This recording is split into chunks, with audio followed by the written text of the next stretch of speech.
ഓം ശാന്തി. 27/1/2024. ഇന്നത്തെ മുരളിയുടെ main points. മധുരമായ കുട്ടികളെ, ആത്മീയ സർജൻ നിങ്ങൾക്ക് ജ്ഞാനയോഗത്തിൻ്റെ ഫസ്റ്റ് ക്ലാസ് വണ്ടർഫുള്ളായ ടോണിക് കഴിപ്പിക്കുകയാണ്. ഈ ആത്മീയ ടോണിക് ഓരോരുത്തർക്കും പരസ്പരം കഴിപ്പിക്കൂ. എല്ലാവരെയും സൽക്കരിച്ചുകൊണ്ടിരിക്കൂ. ഇന്ന് ലോകത്തിലെ എല്ലാവരും രോഗികളാണ്. ശരീരം കൊണ്ടുള്ള രോഗം ഉണ്ട് തന്നെ, പക്ഷേ മനസ്സിലും ആത്മാവിലും രോഗം ബാധിച്ചിരിക്കുകയാണ്. ആത്മാവിൻ്റെ രോഗം ഭേദമാകുമ്പോഴാണ് അതിനനുസരിച്ച് ശരീരത്തിൻ്റെ രോഗങ്ങളും മാറുന്നത്. ശിവബാബ ആത്മീയ ഡോക്ടറാണ്. ജ്ഞാനയോഗത്തിൻ്റെ ഏറ്റവും മികച്ച ടോണിക്കാണ് ബാബ നമ്മൾക്ക് തരുന്നത്. ഈ ടോണിക്കിലൂടെ നമ്മൾ ആത്മാക്കൾ രോഗിയിൽ നിന്ന് യോഗിയാകുന്നു. ഈ ജ്ഞാനയോഗത്തിൻ്റെ ടോണിക്ക് തന്നെയാണ് നാം എല്ലാവർക്കും കഴിപ്പിച്ചു കൊടുക്കേണ്ടത്. ഇങ്ങനെ മറ്റുള്ളവരെ സൽക്കരിച്ചുകൊണ്ടിരിക്കൂ. ചോദ്യം: വിശ്വത്തിൻ്റെ രാജ്യഭാഗ്യം എടുക്കുന്നതിന് ഏത് പരിശ്രമം ചെയ്യണം? ഏത് ശീലം ഉണ്ടാക്കണം? ഉത്തരം: ജ്ഞാനത്തിൻ്റെ 3-ാം നേത്രത്തിലൂടെ അകാല സിംഹാസനസ്ഥനായ ആത്മാ സഹോദരനെ കാണുന്നതിനുള്ള പരിശ്രമം ചെയ്യൂ. സഹോദരങ്ങളെന്ന് മനസ്സിലാക്കി എല്ലാവർക്കും ജ്ഞാനം നൽകൂ. ആദ്യം സ്വയം ആത്മാവെന്ന് മനസ്സിലാക്കി പിന്നെ സഹോദരങ്ങൾക്ക് മനസ്സിലാക്കൂ. ഈ ശീലമിടൂ, എങ്കിൽ വിശ്വരാജ്യഭാഗ്യം ലഭിക്കും. ഈ ശീലത്തിലൂടെ ശരീരബോധം മാറും. മായയുടെ കൊടുങ്കാറ്റോ മോശമായ സങ്കല്പമോ വരില്ല. മറ്റുള്ളവർക്കും ജ്ഞാനത്തിൻ്റെ അമ്പ് നന്നായി തോന്നും.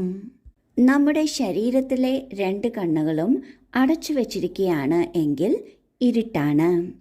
അതുപോലെ ജ്ഞാനത്തിൻ്റെ 3-ാമത്തെ നേത്രവും അടച്ചു വച്ചിരുന്നാൽ ഇരുട്ടാണ്. ഇരുട്ട് എന്നാൽ അജ്ഞാനത്തിൻ്റെ ഇരുട്ടാണ്. ജീവിതത്തിൽ നടക്കുന്ന സംഭവങ്ങളുടെയും ഓരോ വ്യക്തികളുടെയും ഗുണങ്ങൾ കാണുന്നതിലും നന്മ കാണുന്നതിൽ നിന്നും നാം ഇരുട്ടിലായി പോകുന്നു. നമ്മുടെ 3-ാമത്തെ നേത്രം അടച്ചു വച്ചിരിക്കുകയാണെങ്കിൽ ബാബ പറയുന്നു, വിശ്വത്തിൻ്റെ രാജ്യഭാഗ്യം എടുക്കുന്നതിന് ഈ ഒരു പരിശ്രമമാണ് ഏറ്റവും അധികം വേണ്ടത്. ഈ പരിശ്രമം ഒരു ശീലമായി മാറണം. ആ പരിശ്രമമാണ് ജ്ഞാനത്തിൻ്റെ 3-ാമത്തെ നേത്രത്തിലൂടെ കാര്യങ്ങൾ കാണുക. ഞാൻ അകാല സിംഹാസനസ്ഥനായ ആത്മാവ് സഹോദരാത്മാവിനെ കാണുന്നു. ഈ ഒരു പരിശ്രമമാണ് ഏറ്റവും ആദ്യം ഏറ്റവും അധികം വേണ്ടത്. സഹോദരങ്ങളാണ് സഹോദരന് സഹോദരാത്മാവിന് ജ്ഞാനം നൽകുന്നു. ഈ ഒരു ശീലം വളരെ ആവശ്യമാണ്. സ്വയം ആത്മാവാണെന്ന് മനസ്സിലാക്കുമ്പോൾ മറ്റുള്ളവരെയും സഹോദരങ്ങളെന്ന് മനസ്സിലാക്കുന്നത് ഒരു ബുദ്ധിമുട്ടാകില്ല. ഈ ഒരു ശീലം ഉണ്ട് എങ്കിൽ വിശ്വരാജ്യഭാഗ്യം ലഭിക്കും. ഈ ഒരു ശീലമുണ്ട് എങ്കിൽ ശരീരബോധവും മാറും.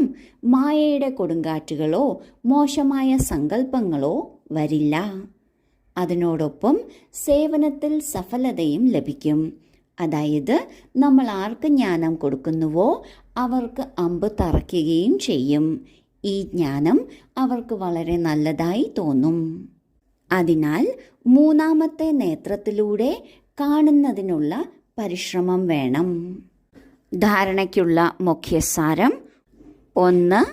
ഏതുപോലെ ബാബ കുട്ടികളുടെ ആത്മീയ സേവനത്തിനായി വന്നുവോ ഇതുപോലെ ബാബയെ ഫോളോ ചെയ്ത് ആത്മീയ സേവനം ചെയ്യണം. ബാബയുടെ നിർദ്ദേശമനുസരിച്ച് നടന്ന് സന്തോഷത്തിൻ്റെ ടോണിക് കഴിക്കുകയും കഴിപ്പിക്കുകയും വേണം. 2.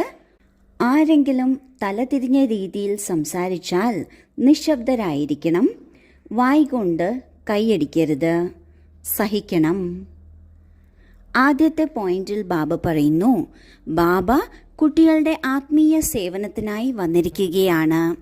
ആത്മീയ സേവനം എന്നാൽ ആത്മാവിനെ ഉന്നതിയിലേക്ക് നയിക്കുന്ന സേവനം ബാബ ചെയ്യുന്നു. ബാബ പറയുന്നു, കുട്ടികളും ഇതുപോലെ ബാബയെ പിന്തുടർന്ന് മറ്റുള്ളവരുടെ ആത്മീയ സേവനം ചെയ്യണം. ബാബ എന്ത് നിർദ്ദേശം തരുന്നുവോ ആ നിർദ്ദേശം അനുസരിച്ച് നടക്കണം. ബാബ നൽകുന്ന സന്തോഷത്തിൻ്റെ ടോണിക്ക് കഴിക്കുകയും മറ്റുള്ളവർക്ക് നൽകുകയും വേണം. രണ്ടാമത്തെ പോയിന്റിൽ ബാബ പറയുന്നു, ആരെങ്കിലും തലതിരിഞ്ഞ രീതിയിൽ സംസാരിക്കുകയാണ്, അപമാനിക്കുന്ന രീതിയിൽ സംസാരിക്കുകയാണ്, അല്ലെങ്കിൽ തെറ്റായ രീതിയിൽ സംസാരിക്കുകയാണ്, ആ സമയം നിശബ്ദരായിരിക്കണം. ആ കാര്യങ്ങളെ സഹിക്കണം. അല്ലാതെ തിരിച്ചു പറഞ്ഞ് കാര്യത്തെ വഷളാക്കുകയല്ല വേണ്ടത്. ഇതിനെയാണ് വായ്കൊണ്ടുള്ള കയ്യടി എന്ന് പറയുന്നത്. ഒരു കയ്യടിക്ക് 2 കൈകൾ ആവശ്യമാണ്. അതുപോലെ ഒരു തർക്കത്തിനും 2 പേർ ആവശ്യമാണ്. ഒരു വഴക്കിനും 2 കൂട്ടർ ആവശ്യമാണ്. ഒരാൾ തലതിരിഞ്ഞ രീതിയിൽ സംസാരിച്ചാൽ നാം നിശബ്ദരായിരിക്കണം. വായ്കൊണ്ടുള്ള കയ്യടി നടത്തരുത്. വരദാനം: ദൃഢതയുടെ ശക്തിയിലൂടെ മനസ്സിനെയും ബുദ്ധിയെയും സീറ്റിൽ സെറ്റാക്കി വയ്ക്കുന്ന സഹജയോഗിയായി ഭവിക്കട്ടെ. കുട്ടികൾക്ക് ബാബയോട് സ്നേഹമുണ്ട്. ഇതിനാൽ ഓർമ്മയിൽ ശക്തിശാലിയായി ഇരിക്കുന്നതിൻ്റെ, നടക്കുന്നതിൻ്റെ, സേവനം ചെയ്യുന്നതിൻ്റെ ശ്രദ്ധ വളരെ നൽകുന്നുണ്ട്. എന്നാൽ മനസ്സിൽ പൂർണ്ണ നിയന്ത്രണം ഇല്ല എങ്കിൽ, മനസ്സ് നിർദ്ദേശമനുസരിച്ചല്ല നടക്കുന്നതെങ്കിൽ, അല്പസമയം നന്നായിരിക്കുന്നു, പിന്നെ കുലുങ്ങാനും ഇളകാനും തുടങ്ങുന്നു. ചിലപ്പോൾ സെറ്റാകുന്നു, ചിലപ്പോൾ അപ്സെറ്റും. എന്നാൽ ഏകാഗ്രതയുടെ, ദൃഢതയുടെ ശക്തിയിലൂടെ മനസ്സിനെയും ബുദ്ധിയെയും ഏകരസ സ്ഥിതിയുടെ സീറ്റിൽ സെറ്റാക്കൂ. എങ്കിൽ സഹജയോഗി ആയിത്തീരും. വരദാനത്തിൽ ബാബ പറയുന്നു, നാം യോഗം ചെയ്യുന്നു. അത് തീർച്ചയായും ബാബയോടുള്ള സ്നേഹം കൊണ്ടാണ്. ശക്തമായി ഇരിക്കുന്നു.